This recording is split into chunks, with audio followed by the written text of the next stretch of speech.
वह भीड़, भाषण और मंच का सीधा रिश्ता बनाते थे। ऊंचे मंच उनको नीचे के कार्यकर्ताओं से दूर नहीं कर पाते थे। सियासत की जिस महफिल में वह जाते थे, वहाँ 10-20 आम कार्यकर्ताओं को सीधे नाम से बुलाकर उनकी जगह अपने दिल में होने का एहसास कराते थे।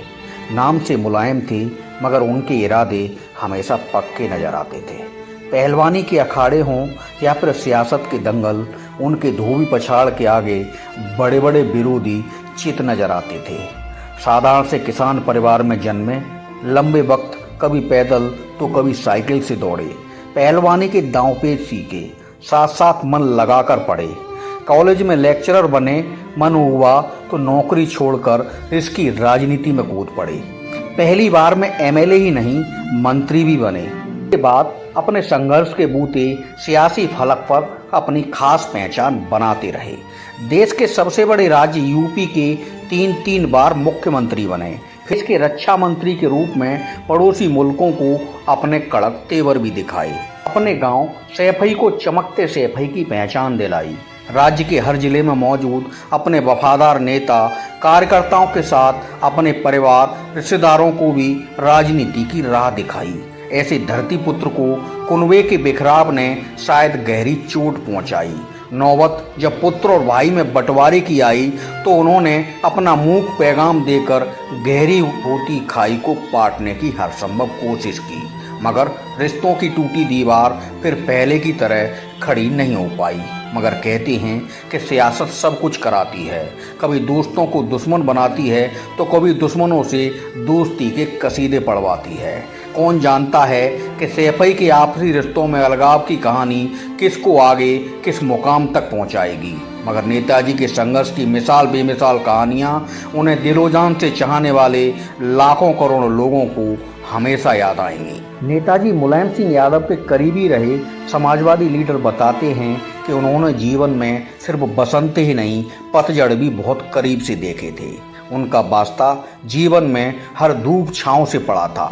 कई दलों में रहे, कई बड़े नेताओं की शागिर्दी भी की, लेकिन उसके बाद अपना दल बनाकर विरोधियों को अपनी ताकत का एहसास हर बार उन्होंने कराया। और राजनीति की ऐसी प्रयोगशाला नजर आते थे जहां से निगाहें हमेशा लक्ष्य पर रखी जाती हैं। 70-80 के दशक में नेताजी मुलायम सिंह साइकिल से शहर गांव नापते थे। कई बार साइकिल चलाते हुए वह खबर नवीसों की खैर खबर लेने उनके ऑफिस और घर तक पहुंच जाया करते थे। खांटी गांव के थे और वैसी ही सादा जिंदगी गुजारते थे। पक्के लोहियावादी थे और धर्मनिरपेक्ष विचारों में मशगूल रहते थे। जब भी जिसे याद करते थे तो दिल्ली लखनऊ से सीधे उस नेता को जिले में फोन लगवा देते थे।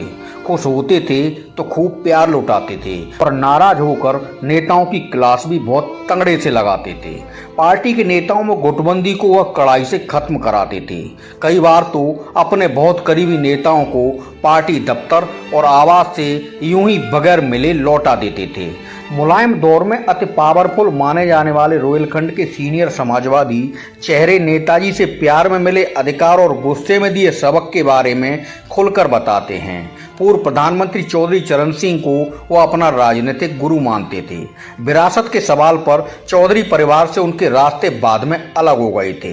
पहले लोकदल और फिर जनता दल की टूट 1992 में समाजवादी पार्टी के उदय पर जाकर रुकी थी। मुलायम सिंह यादव जिस बैकग्राउंड से राजनीति में आए थे और मजबूत होते गए थे, उसमें उनकी सूझबूझ के साथ हवा को भांपकर अक्सर वैसे ही फैसले लेने की क्षमता थी। यूपी की राजनीति में वो जब तक सक्रिय रहे तब तक किसी न किसी रूप में सबके लिए जरूरी भी बने रहे। आपातकाल में चौधरी चरण सिंह के साथ मुलायम भी जेल गए थे। हालांकि विदेश से पढ़कर लौटे चौधरी अजीत सिंह से नेताजी की पटरी कभी नहीं खाई। कई बार उनके बयान विवादों को भी जन्म देते रहे। वैसे तो कहा यही जाता है कि छोटे कद के नेताजी का बड़ा राजनीतिक चातुर्य उन्हें और आगे ले जा सकता था, मगर उनके सियासी हमसफर ही उनकी राह में सबसे बड़े गति अवरोध बन गए। नेताजी के चाहने वाले उन्हें देश के प्रधानमंत्री की कुर्सी पर देखना चाहते थे और ये ख्वाब अधूरा ही रह गया। समाजवादियों का धरती पुत्र उन्हें बिलखता छोड़कर दुनिया को अलविदा कह गया। नेताजी की अब यादें शेष हैं और उनके जीवन की कहानियां एक से बढ़कर विशेष हैं।